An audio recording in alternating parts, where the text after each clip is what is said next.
복지원의 희망 이야기를 전하려고 해요. 제가 2009년 1월부터 자유활동가로 나섰습니다. 현장을 두루다니면서요, 좋은 이야기, 귀한 사례들을 많이 찾았는데요. 그분들의 이야기를 전하려고 해요. 이 캠프의 주제가 사회복지사의 희망찾기 아닙니까? 그리고 캠프를 시작할 때 여러 현장의 어려움들, 상황들을 얘기했지요. 근데 방금 정영 선생님께서 말씀하신 대로 그럼에도 상황이 그렇게 어렵다고 함에도 그래도 뜻있게 일하시는 분들이 많이 계시더라고요. 저는 많이 만났어요. 그분들 중에 고르고 골라 정말 귀한 분들, 제가 자랑하고 싶고 소개하고 싶은 분들을 일곱 분을 모시려고 합니다. 희망이 사라져간다고 하죠. 우리 복지 현장이에요. 근데요, 희망을 만드는 일은 사실 이번 캠프에서도 드러났지만 나의 몫이 아닌가 싶어요. 그리고 지금 이 순간이 가장 빠른 시작이 아닌가 라는 생각이 있죠. 이제 7분의 이 희망의 증인들, 이분들을 통해서 과연 그 희망을, 내 안에 있는 희망을 어떻게 꺼낼 것인가, 이 7분의 이야기를 통해서 한번 그 실마리를 찾아보시기 바랍니다.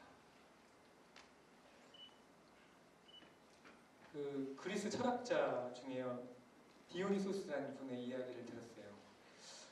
저는 그 화장실에서 찾은 얘기는 아니고요. 제가 어느 책에서 읽은 건데요. 예, 박 장사님 좋은 얘기 했는데 남자 화장실에서 찾았다 했잖아요. 저는 화장실에서 책을 읽다가 발견한 글이에요. 예, 그리스 철학자 디오니소스가요, 이 철학자가 대낮에, 아주 벌건 대낮에 등불을 들고 시장 한복판을 다니기 시작한 거예요. 사람들은 쳐다보면서 얘기하겠죠. 저 사람 뭐 하는 거냐, 좀 이상한 거 아니냐. 이 철학자가 이렇게 외쳤대요. 나는 사람을 찾는다. 사람을 찾습니다. 사람을 찾습니다. 이렇게 외치면서 그 벌겋 대낮에 등불을 들고 시장을 돌아다니는 거죠. 사람들은 그 사람을 보고 미쳤다고 할 수도 있겠죠. 근데 디오니소스가 그러면서 중얼거린 말이 있어요. 그는요, 사람이라고 다 사람이 아니다.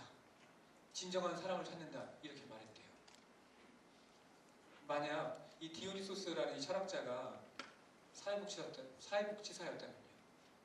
그리고 디오니소스가 시장을 누볐던 것처럼 이 사회복지사 디오니소스가 만약 우리 복지 현장을 두루다니면서 등불을 들고, 이 벌건 대낮에 등불을 들고 다닌다면, 그리고 중얼거린다면 사회복지사라고 다 사회복지사가 아니겠다. 그랬다가 지금 소개할 7명을 만나면 이렇게 말할지도 몰라요. 그래! 이 사람이구나. 이 사람들이 바로 사회복지사겠다. 그런 분을 소개하려고 합니다.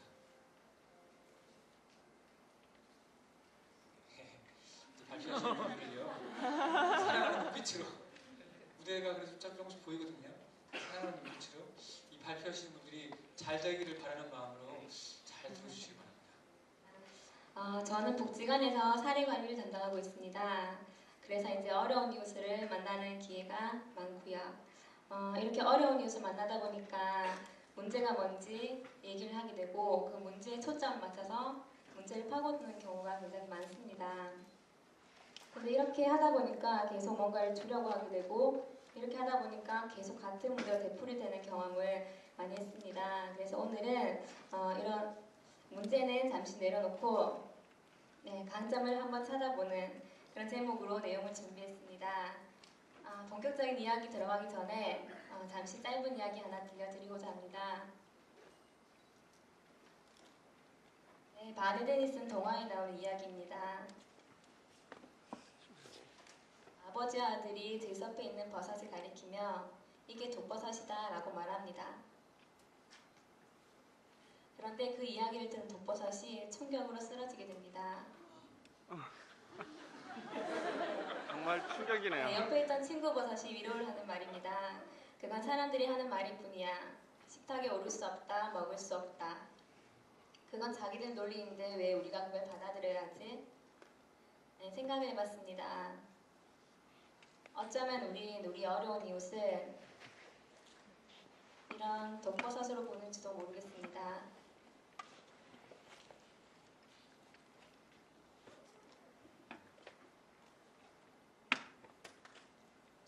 실수가 있어요.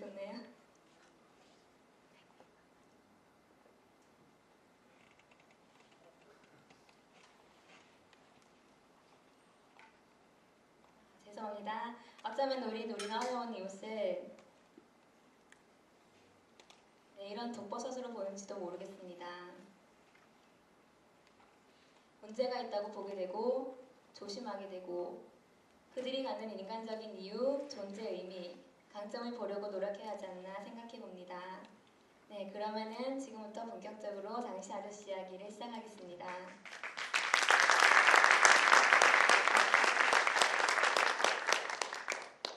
네, 알코올 중독자지만 강점을 찾아서 좋은 사람이라고 느끼게 해주고 싶었습니다.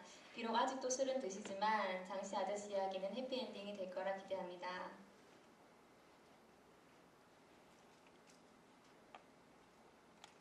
우리 동네에는 장시 아저씨가 살고 있습니다. 아저씨는 혼자 사십니다.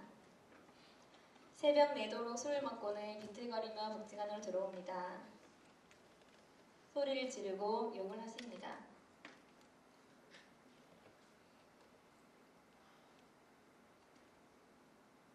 알코올 중독자를 봤기 때문에 술 문제로 접근했습니다. 다행히 복지관 옆에는 알코올 상담센터가 있습니다. 하지만 뾰족한 수는 없습니다. 술 먹은 사람과는 상담하지 않습니다. 프로그램이나 AA 모임 등에 참여하면 많이 좋아질 테지만 아저씨는 프로그램 참여도 원하지 않습니다. 이런 아저씨를 도와드리고 싶어서 많은 이야기를 나누었습니다. 이렇게 알게 된 아저씨는 술 마시자고 찾아온 이웃을 거절하지 못하고 한바탕 놀다가 정리도 않고 도망가게 일쑤에도 언제나 문을 열어두는 그런 아저씨였습니다.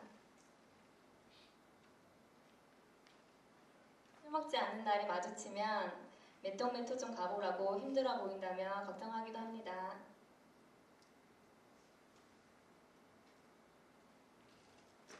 당시 아저씨는 술만 마시면 내가 왜 이렇게 삽니까? 한탄하시지만 술 마시지 않으면 이웃의 어려운 분들을 걱정하는 마음 좋은 아저씨라고 생각했습니다.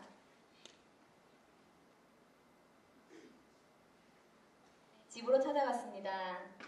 음주 상태가 아니었습니다. 집도 깨끗하게 정리되어 있었습니다.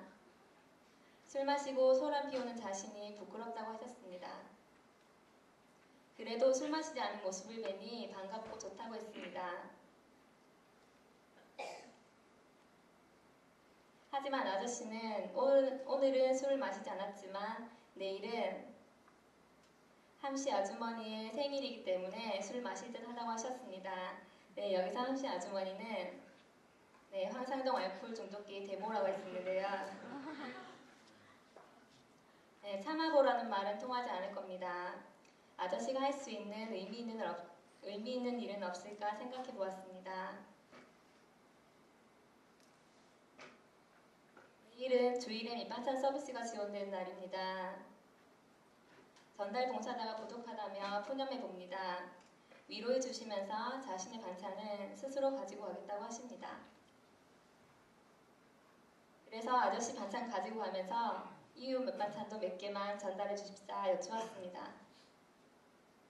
처음으로 하는데 부탁을 들어줘야죠 하시면서 금단 증상으로 많이 떨리지만 해보겠다고 하십니다. 드디어 약속한 날. 오실까 안 오실까 초조하게 복지관 안에 왔다 갔다 하며 기다렸습니다. 약속 시간이 되기 30분 전 복지관으로 빼꼼히 얼굴 내미시는 장시 아저씨를 보고 정말 왈칵 눈물이 날 것 같았습니다.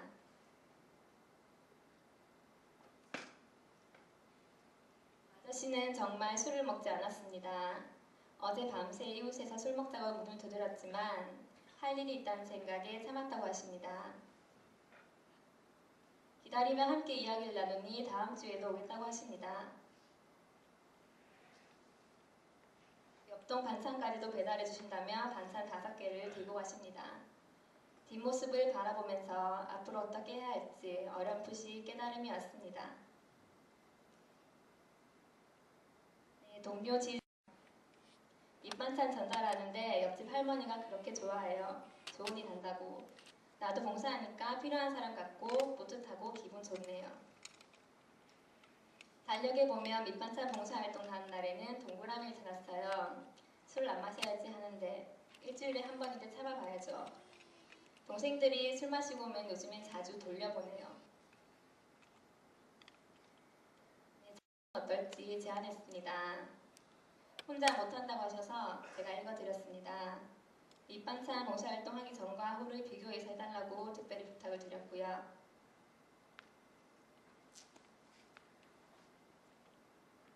이 두 가지 항목에서 긍정적인 변화가 나온 것으로 체크하셨습니다.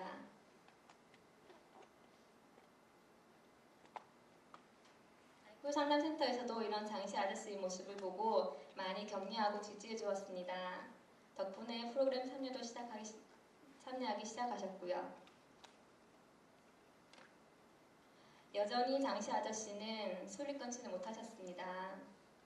음주 상태에서 내관하는 일은 많이 줄었지만 전화를 내서 욕을 하기도 하십니다. 하지만 밑반찬 전달하는 날이 오면 술을 먹지 않으려고 노력하는 모습이 아저씨의 긍정적 변화의 시작이라고 생각됩니다.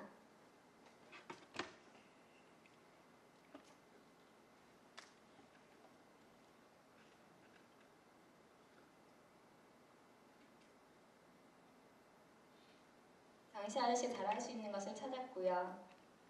그걸 살릴 수 있는 기회를 제공했다고 생각합니다.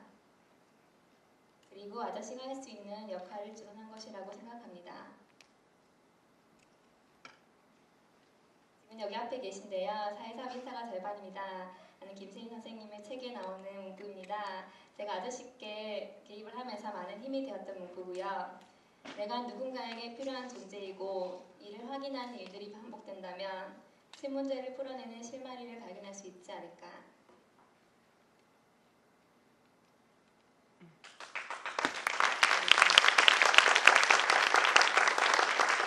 끝난 줄 알았죠? 제가 박수를 2번 받고 싶어서 뒤에 내용을 좀 더 준비했고요. 이렇게 장시 아저씨 이야기를 끝내기 너무 아쉬워가지고 제가 좀 더 준비했습니다. 아저씨의 근황과 앞으로의 계획도 함께 말씀드리겠습니다. 아저씨는 요즘에 스티커 붙이기를 하십니다. 목표는 한 달에 술 마시는 날 10회 이하. 횟수는 아저씨께서 직접 결정하셨고요. 당장은 힘들겠지만 이런 빨간 스티커 달력은 아저씨께 큰 강화물이 될 거라고 생각합니다.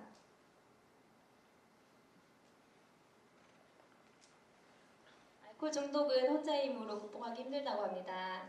약물이 병행되면 더욱 좋다는 조언도 들었습니다. 아저씨께도 조만간 권유를 해볼 예정입니다. 아저씨는 현재 복지관에 어엿한 자원봉사자이십니다. 밑반찬 전달 노하우도 잘 알고 계십니다. 만약에 아동센터에서 자원봉사 교육이 있다면 강사로 초빙할 계획입니다. 서툰 말솜씨지만 가장 현실적으로 설명할 수 있는 아이들의 좋은 스승이 될 거라고 생각됩니다. 이렇게 설명하시겠죠? 네, 제가 이 자리를 빌어서 인사드릴 분이 있습니다. 네, 장시 아저씨. 아저씨 당신의 노력으로 인해서 저는 신나고 즐거운 사회복지가 뭔지 알게 되었습니다. 신나고 즐거운 시간들을 선물해준 장시 아저씨께 감사드립니다. 그리고 집중해서 열심히 들어준 여러분과 응원해준 여러분께도 감사드립니다.